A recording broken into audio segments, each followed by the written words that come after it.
Fala, mundemi veç me di cila është pozita juaj në Këqerdhe. A jeni administratorja apo? Komuna kishtit subvencionet të nkuan për neve, po faktikisht ato pare kanë shku në gjep të tërkojnë.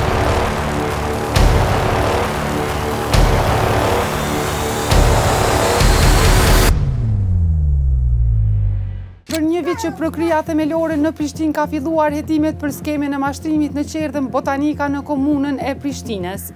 Subvencionet që i lëshon të komuna e Prishtinës për këta fëmijë dyshohet se përfundua në gjepat e zyrtarëve. Për gjatë vitit 2025, Gazeta Nacionale raportoi se si 339 fëmijë kishin figuruar në listën për subvencionim, ndonë se këta fëmijë nuk ishin qenë fare të regjistruar në Këqerdhe. Por arsyeja se pse jemi sot para Qerdhës Botanika, këtu në komunën e Prishtinës, më saktësisht në lagjen Mati 2, është për shkak të një zhvillimi të ri.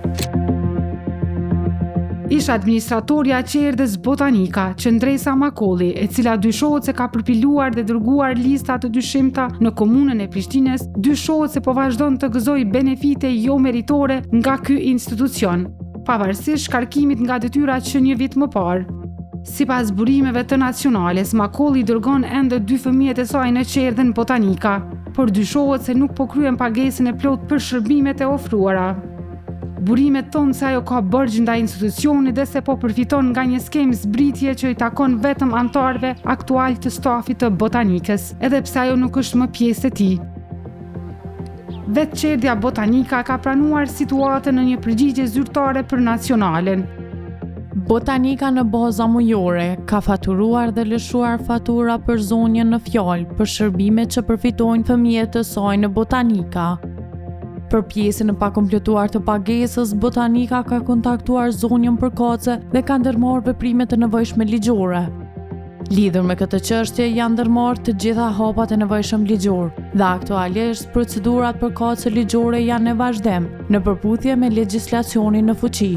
Për më tepër, burimet e nacionales kanë zbuluar se Makolli ka refuzuar të nënshkruajë kontratë të re me Qerdhen për fëmijët e saj, duke krijuar kështu një situatë të paqartë. Ndërkaq prokria themelore në Prishtinë ka konfirmuar se është në dijeni të rastit dhe se po vepron sipas kompetencave ligjore. Ju njoftojmë se për të gjithë personat që nuk kanë kryer pagesat përkatëse, prokurori i shtetit dhe hetuesit policor janë informuar dhe po veprojnë në përputhje me kompetencat e tyre ligjore.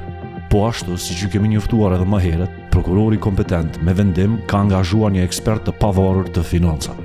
Gjatë këtij procesi do të kryen edhe ekspertiza tjera financiare për vitet paraprake, pa u kufizuar vetëm në vitin për të cilin dyshohet. Nga ana tjetër, përfaqësuesi ligjor i zonjës Makolli i ka mohuar pretendimet financiare.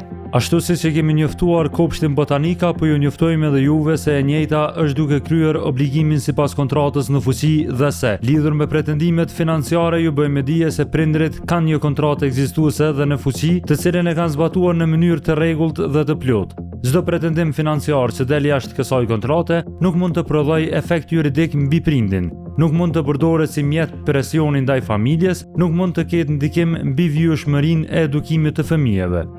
E për krejt këtë të lovi, Nacionalja ka dërguar pyetje dhe ka kontaktuar edhe tek drejtoria për arsim në komunën e Prishtinës, por që të njëjtit deri në publikimin e kësaj historie nuk kanë kthyer përgjigje.